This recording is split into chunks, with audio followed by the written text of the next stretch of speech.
նոր բան չգիտեմ։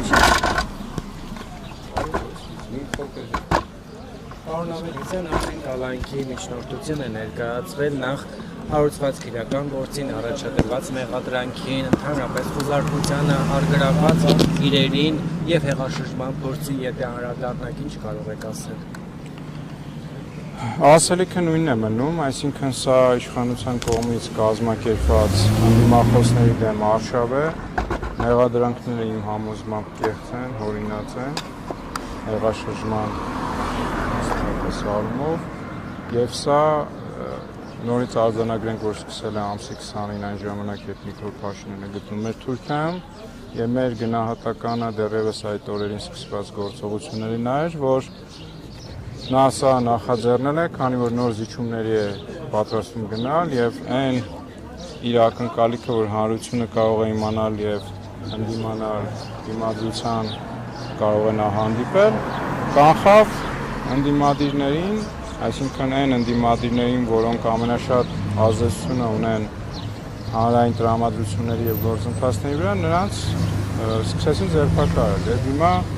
այդ process-ը այդ օրից ամսի 20-ից սկիզբ առավ եւ հասավ արդեն նրան, որ երեք այդ իմ համոզմամբ էլի կեղծ թուղթն է հրապարակվում, որը իդեպ փաստաբաններ չգիտեմ ով ուշադրություն է հրավիրել, որ այդ թուղթը իր վրա նույնիսկ ամսաթիվ է կրում 24 թվի, չէ՞, դուք էլ հավանաբար տեսել եք։ Այսինքն դա մի տարվա վաղեմության նույնիսկ եթե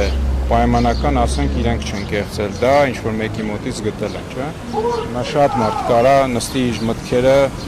իր այսպես ասած երազանքները թղթին տա, բայց չի նշանակում, որ դա ինչ որ մեկի ընդդիմության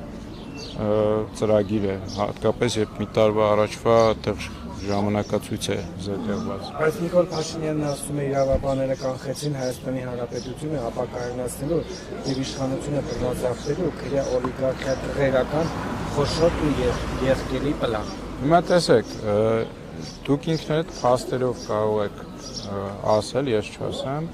նկատում եմ դուք ինքներդ լրագրողն եք, թե քանի անգամ է Նիկոլ Փաշինյանը ասել մի բան, արել հակառակը կամ ասել մի բան, հետո պարզվել է հակառակը կամ մի օր հետո կամ մի քանի ժամ հետո լրիվ այլ հակառակ բան ասել։ Եղել են, չէ՞, նման փաստեր։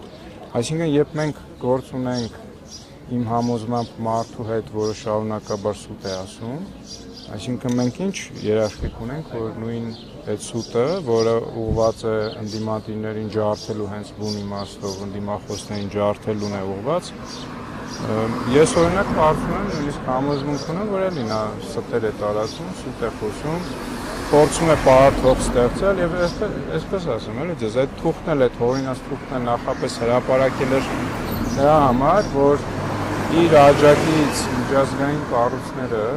մասնավորապես ամերիկյան դեսպանատուն, Եվրամիություն, որպեսզի նրանց մոտ իր այս բռնաճնշումները արդարացնի, որովհետև ամեն դեպքում ինչքան էլ նույն ԱՄՆ Եվրամիության գրասենյակը ունեն դրական տրամադրվածություն այս իշխանության հանդեպ, իրենք կանանչ լույս չեն տվել շարունակաբար բռնաճնշումների եւ ապօրինի գործողությունը եւ հետեւաբար նա փորձում է նրանց մոտ արդարացնել այդ գործողությունները։ Իմ համոզմամբ այդ թուղթը հորինած հենց առաջին հերթին նրանց համար է։ Ձայնագրությունները դուք լսել եք եւ ես Սրբազանի հետ շփվում եք մի քանի օր առաջ էլ դարձյալ տեղեկություններ կային, որ հնարավոր է խոզարկություններ լինեն։ Ես էլ իջել էի այնտեղ, այո, հանդիպել ենք։ Ինչ որ առարկաների վերաբերյալ հրապարակումներ կան, փաստաթղթերի եւ այլն, դուք դրանք Սրբազանի կեցավայրում տեսել եք։ Իհարկե, Սրբազանի կեցավայրում որևէ ապօրինի ոչ իրեմ տեսել, ոչ որևէ ապօրինի փաստաթղթի հետ մենք գործ ենք ունեցել, ի սկզբանե տեսեք, մեր մտածմունքները ինչ են եղել մինչ օրս, ինչը ես հանրային շարունակաբար խոսել եմ, ինչը հիմա խոսում եմ, վերջի հարցազրույցս էլ 3 է եղել, ես ասել եմ, որ այս իշխանությունը եւ շարունակում եմ պնդել հայկական շահեր չի սպասարկում եւ հետաբար իրեն պետք է հեռացնել եւ շարունակում եմ պնդել դա։ Այդ հեռացնելու ճանապարհը միակն է, խաղաղ անհնազանդությամբ, այսինքն ժողովրդի կամքով եւ դիմադրությամբ, հա, շարունակում նույնը ասել։ Առանց ծեծ ու ջարդի, առանց մեկի մյուսի դեմ հանելու եւ մեր քննարկումները միշտ Սրբազան հոր հետ հատկապես որպես հոգեվորական, որը դուք ինքներդ գիտեք, շարունակաբար միասնության կոչ արել, նույնիսկ լոզունգները, որ եռագույնը հաղթելու է սերունի սպիտակին, Այսինքն այդ ամեն ինչը խոսում է նրա մասին, որ որևէ բռնության, որևէ իրենց բառերով ասած հեղաշրջման ծրագիր չէր կարող այս բանը լինել։